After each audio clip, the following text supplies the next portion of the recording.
Mari kita berdoa, saudara. Bapa kami yang di dalam surga, kami mengucap syukur untuk hari ini ya Tuhan. Di Jumat Agung ini Tuhan, kami mau belajar untuk semakin menghargai bahkan juga menghormati pengorbanan di kayu salib. Dan sikap yang benar adalah ketika kami benar-benar hidup di dalam kebenaran firman. Ampuni kami Tuhan, layakkan kami supaya kami berkenan merenungkan kebenaran firman. Tuhan, tolong kami supaya Kau bicara kepada kami dan kami mendengarnya itu ya Tuhan. Terima kasih Tuhan, terima kasih. Di dalam nama Yesus kami siap mendengar firman-Mu. Haleluya. Amin. Shalom Bapak Ibu dikasih Tuhan. Mari kita buka Bapak Ibu dikasih Tuhan di dalam Yohanes pasal yang ke-19 ayat yang ke-30. Yohanes pasal yang ke-19 ayat yang ke-30.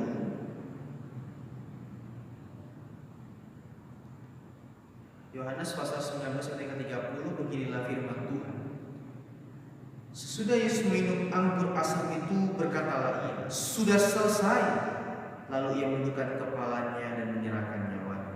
Sesudah Yesus minum anggur asam itu, berkatalah ia, sudah selesai.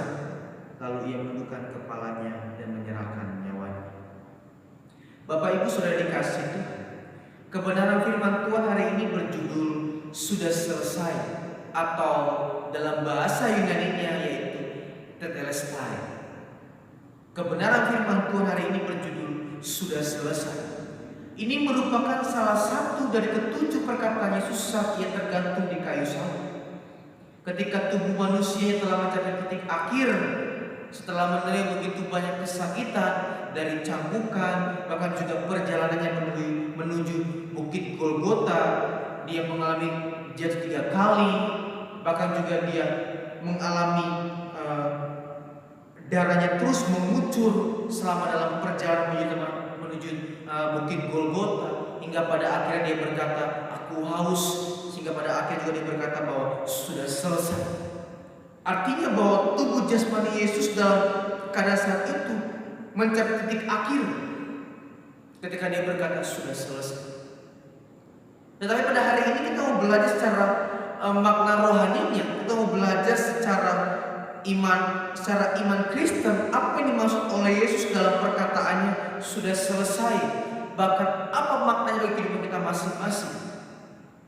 Dalam bahasa Yunani-nya, ucapan sudah selesai seperti tadi sudah katakan di awal, yaitu diterjemahkan tetelestai, yang berarti sudah selesai atau dia sudah menyelesaikan.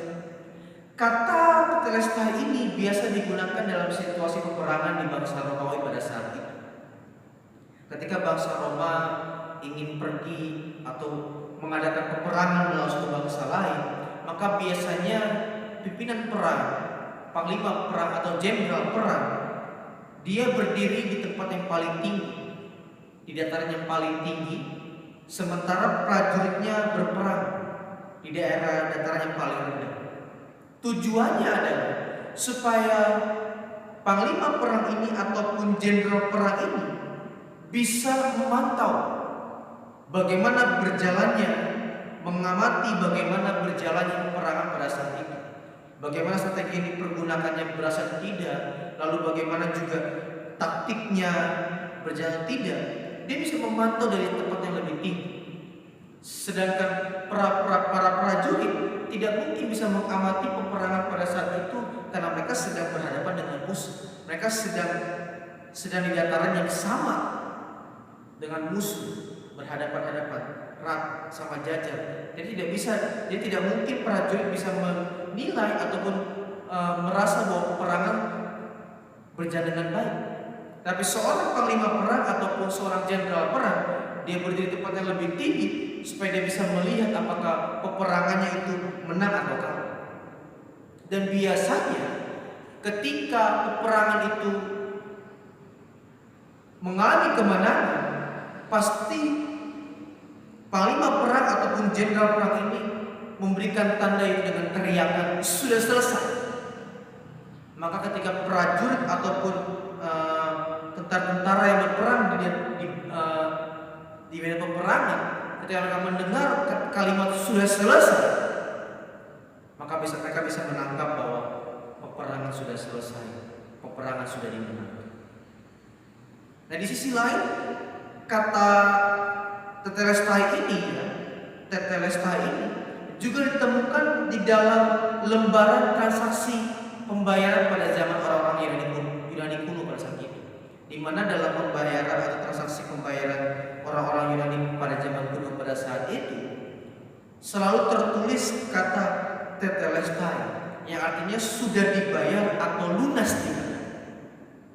Makanya juga Rasul Paulus menggunakan kata ini ketika dia menuliskan kepada jemaat di Korintus, sebab kamu telah dibeli dan dibayar lunas, sebab kamu telah dibeli dan dibayar lunas. Dan kalimat yang dipakai itu diterjemahkan ke dalam bahasa Yunani yaitu adalah tetelestai. Sebab kamu telah dibeli dan dibayar lunas. Tetelestai, sudah selesai atau sudah dibayar lunas. Nah, dari uraian ini saudara, kita bisa memaknai bahwa Yesus ketika dia berkata sudah selesai, maka pernyataan itu mempunyai arti Yesus telah mengakhiri dan menyelesaikan peperangan antara manusia dengan kuasa dosa. Bahkan bukan cuma peperangan antara manusia dengan kuasa dosa yang telah diselesaikan, melainkan akibat dari dosa itu sendiri, yaitu maut, telah diselesaikan atau dibayar lunas oleh Kristus, sehingga manusia memperoleh hidup yang baru, memperoleh hidup yang kekal. Inilah juga dimaksudkan oleh Rasul Paulus dalam Roma pasal 23. Kita baca bersama-sama saudara. Roma pasal yang ke-6 ayat yang ke-23. Dikatakan begini, sebab upah dosa ialah maut, tetapi karunia Allah ialah hidup yang kekal dalam Kristus Yesus Tuhan kita. Ini berarti melalui kematian di kayu salib, manusia memperoleh hidup yang kekal. Manusia tidak lagi berada di bawah bayang-bayang maut akibat dosa, tetapi telah memperoleh hidup yang kekal melalui keselamatan yang dikerjakan oleh Yesus di kayu salib. Kematian di kayu salib itu membayar semua pelanggaran dan dosa-dosa manusia yang telah diperbuat dari zaman kelahiran Adam sampai pada nanti kelahiran manusia di pada akhir zaman ini. Semua pelanggaran telah dibayar di kayu salib.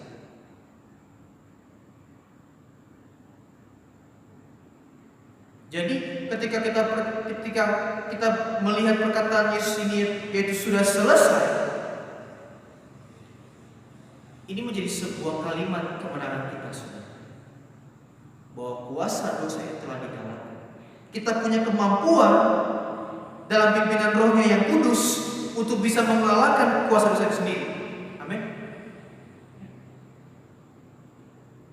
Karena Kristus telah memberikan contoh, dia menderita, tapi dia menang atas dosa itu. Maksudnya bukan Yesus berdosa, tapi Yesus bisa mengalahkan dosa itu.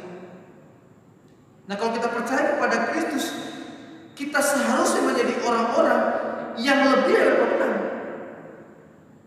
Kita menjadi orang-orang yang menang, saudara. Menang karena Kristus telah memberikan contoh kepada kita untuk bisa melawan kuasa dosa itu, melawan perbuatan dosa itu, saudara. Jadi Jumat Agung itu, saudara, itu juga bicara mengenai kemenangan. Ketika Yesus berkata sudah selesai, itu adalah awal kemenangan orang percaya, saudara. Karena Allah yang kita sembah dalam Kristus Tuhan kita telah mengalahkan kuasa dosa.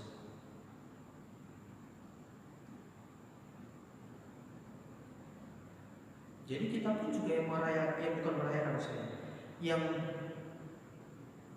beribadah dalam Jumat Agung, kita harusnya memiliki kehidupan sebagai orang-orang percaya, orang-orang yang menang, saudara. Bukan lagi menjadi orang-orang yang tenggelam dalam keberdosaannya, tetapi bangkit melawan segala intimidasi ataupun naluri untuk bisa bisa berbuat dosa. Kita harus bisa menanggung itu semua. Kita harus bisa melawan segala keinginan berbuat dosa di hadapan Tuhan. Sebab kalau kita tidak melawan keinginan berbuat dosa itu, kita menjadi orang-orang Kristen yang tidak meneladani Yesus, tidak menghormati kematian di kayu salib. Dia katakan sudah selesai, berarti dia sudah membeli manusia dan dia sudah menebus manusia dan mengalahkan kuasa dosa. Kita yang percaya kepadanya harus berani, bahkan juga bisa dengan iman kepada Kristus mengalahkan kuasa dosa ataupun naluri berbuat dosa. Saya percaya di antara kita masing-masing pada hari ini pun, saudara yang menonton rekaman ini secara online, pasti puluhan tahun menjadi orang Kristen masih di dalam kedagingan, pasti.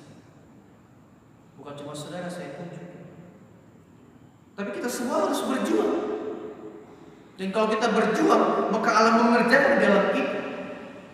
Kita diberi kemampuan untuk bisa mengalahkan kuasa dosa itu sendiri dalam diri kita. Jadi pada poin pertama, saudara, ketika Yesus berkata sudah selesai, itu kemenangan bagi kita, saudara. Di mana kemenangan itu pun juga kita harus alami dalam hidup kita masing-masing. Kita harus menjadi orang-orang yang menang atas segala situasi, bukan cuma situasi kesulitan ekonomi atau masalah sakit penyakit, tapi situasi kedagingan kita ini yang harus kita kalahkan. Amin.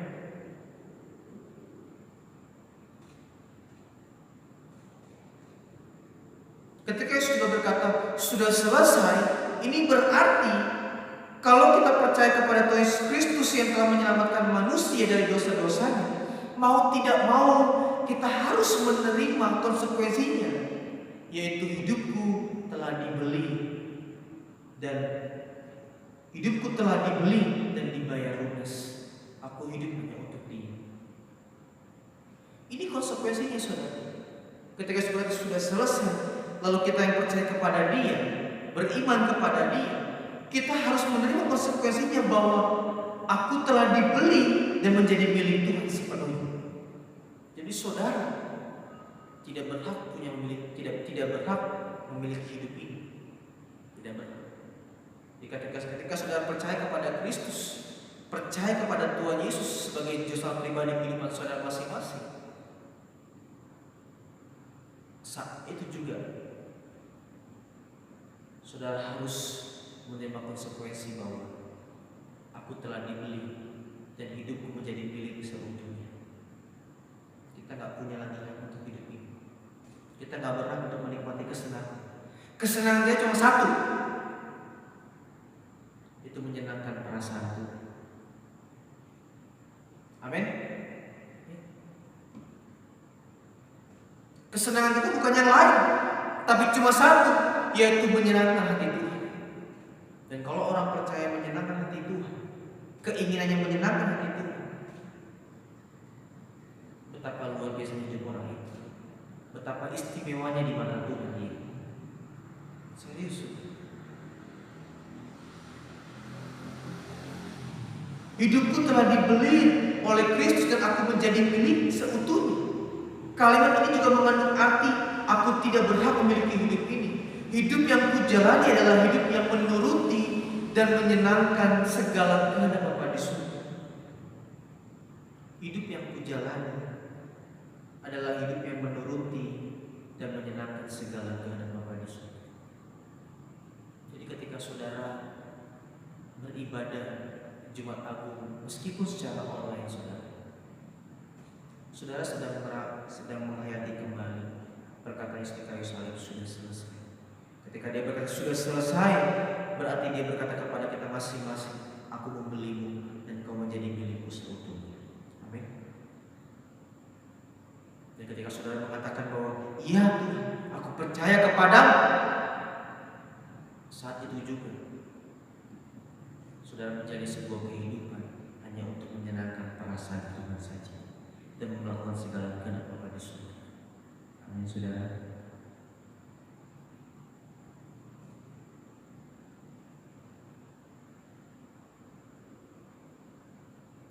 Agung itu sudah menjadi sebuah hari di mana kita harus semakin benar-benar menyadari bahwa seberapa jauh hidup saya dimiliki Tuhan. Banyak orang Kristen merasa bahwa dia sudah menjadi milik Tuhan karena dia menghormati liturgi sakramen di hari Jumat Agung itu sendiri. Tapi hidupnya jauh daripada itu. Bukan itu sebenarnya yang diminta Tuhan. Bukan rajin, ya meskipun harus rajin sih. Bukan cuma sekedar rajin mengikuti segala sakramen, liturgi, tradisi gerejawi.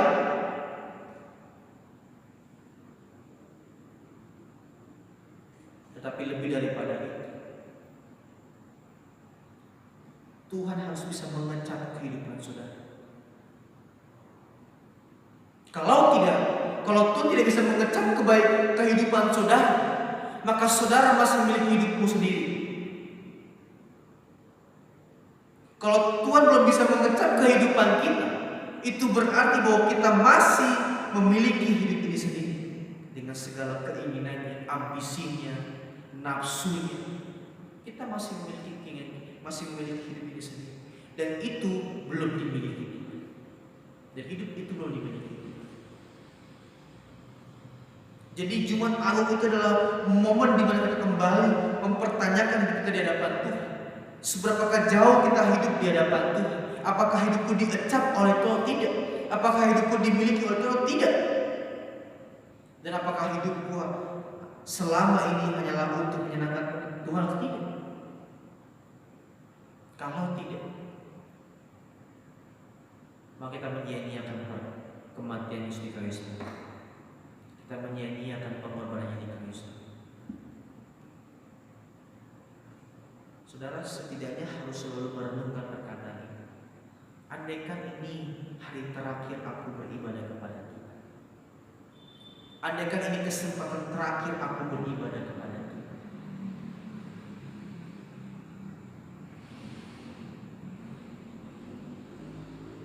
Jadi seolah-olah setiap hari itu adalah kebuntuan bagi hidup kita.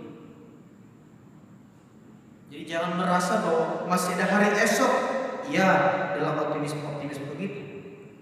Tapi dalam kehidupan manusia batin kita kadang-kadang harus merasa seperti peziarah yang kadang-kala menemukan kebuntuan dalam hidup, menemukan jalan.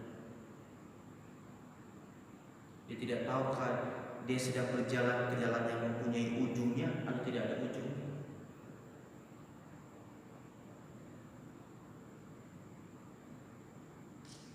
Apakah ini benar terakhir bagi saya? Kalimat ini menjadi sebuah warning bagi kita supaya kita terus mengadakan atau menggelar sebuah kehidupan yang semakin serius di hadapan saudara. Apalagi dalam kondisi-kondisi seperti ini saudara, yang sedang terjadi dalam negara kita, bahkan juga secara internasional terjadi pandemi COVID-19. Keadaan saat ini sepertinya harusnya membuatnya semakin merenungkan hidup kita di hadapan.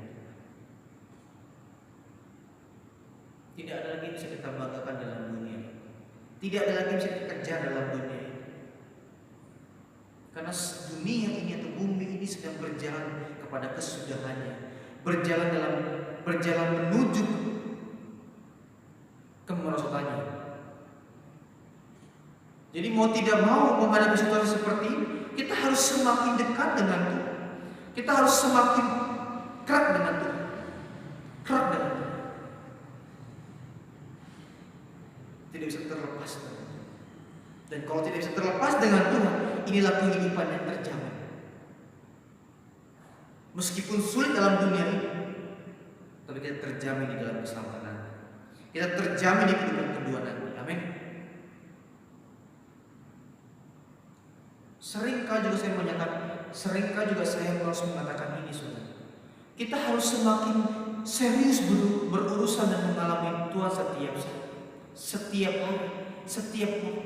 Kita harus semakin serius berurusan dengan Tuhan, semakin serius mengalami Tuhan.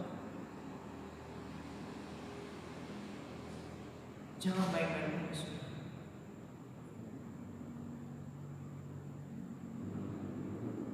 Sebenarnya keadaan saat ini, saudara, itu mengajarkan kepada kita bahwa keadaan saat ini mengajarkan kepada kita bahwa Allah sedang menyerahkan kepada orang-orang percaya ataupun juga kepada orang-orang di dalam dunia, bahwa realitas kekekalan itu atau dimensi kematian itu sangat dekat dengan kehidupan kita. Sekali lagi saya katakan, Allah sedang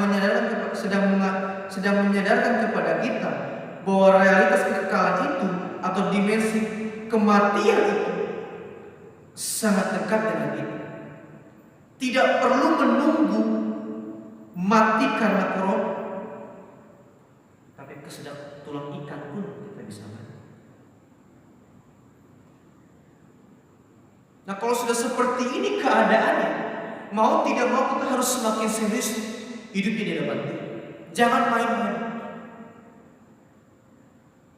Jangan main-main lagi. Berusaha untuk hidup semakin berkenan di hati Tuhan. Dengan kondisi seperti ini kita sebenarnya juga diajar Tuhan untuk semakin hidup berkenan di hadapan Tuhan, semakin cepat membereskan diri di hadapan Tuhan.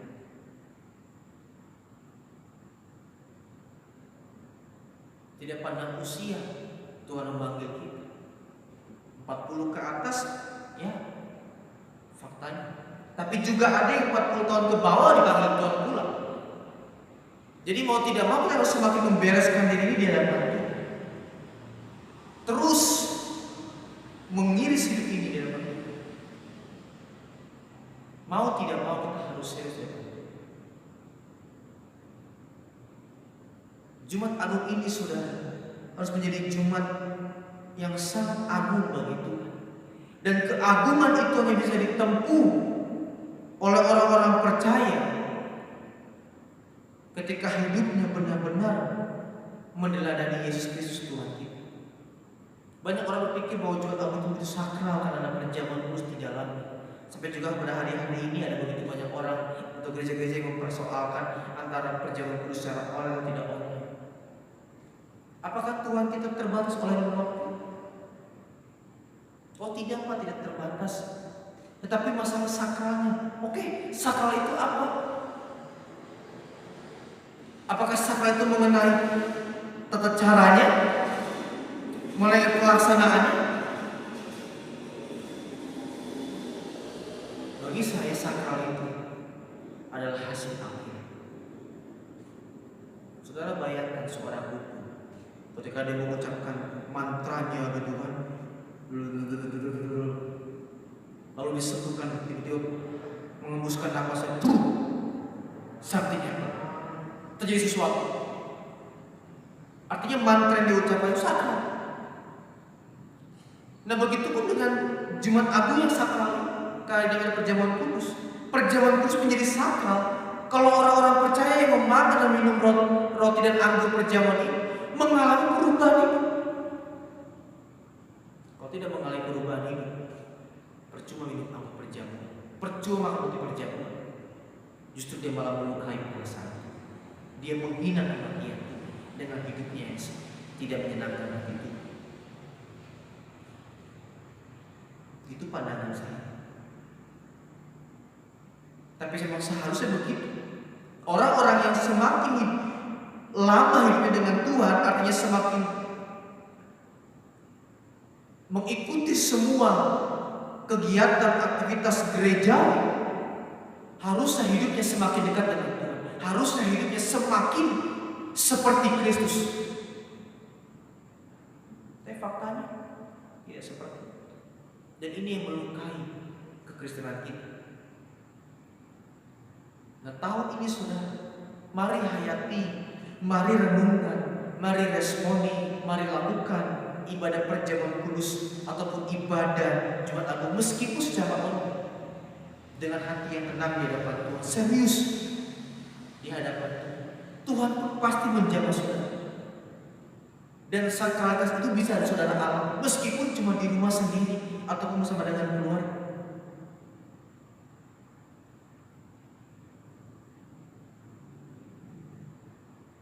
Mungkin ini tidak apple to apple saudara. Tapi mengapa kalau meeting atau video conference bisa melalui streaming ataupun secara digital? Lalu mengapa ini tidak bisa?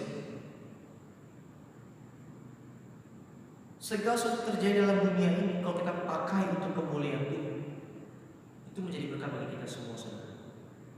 Rasul Paulus mengatakan di dalam Korintus, baik kau makan atau minum atau melakukan segala sesuatu yang lain, lakukan untuk kemuliaan Allah.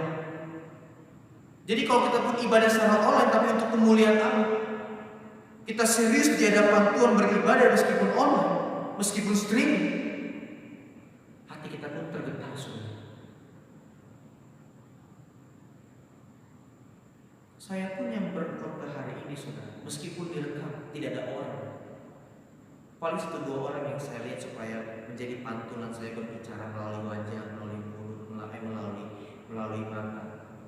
Spiritnya pun juga sama, tidak dibuat-buat. Oh karena ini online jadi spiritnya ada sedikit turun lah. Oh enggak, sama.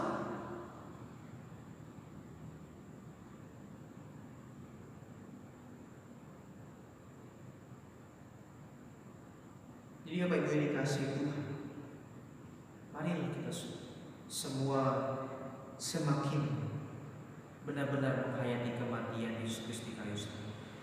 Bukan cuma dihayati dengan sekedar melaksanakan tata ibadah, mengadakan ibadah-ibadah di gereja ataupun tradisi-tradisinya, tapi dengan sebuah kehidupan yang semakin seperti dia. Ketika sudah selesai dalam kemanusiaannya pun, dia berikan contoh kepada kita. Dia bisa selesai dengan naluri untuk tidak mengikuti kemauan Tuhan. Ketika Yesus di taman Getsemani, bukan itu sebuah negosiasi supaya dia bisa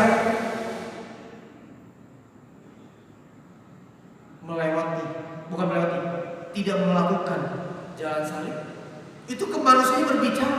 Ketakutannya sebagai manusia itu penuh. Sehingga secara biologis keringatnya seperti darah. Itu kemanusiaan. Tapi kemanusiaannya pun bisa ditaklukkan di hadapan Bapa di surga. Ditaklukkannya kepada otoritas Allah. Aku mau ikut maunya Tuhan. Begitupun dengan ketika Kristus memberikan contoh sudah selesai, kita pun juga harus selesai dengan perkara kendali kita. Amin.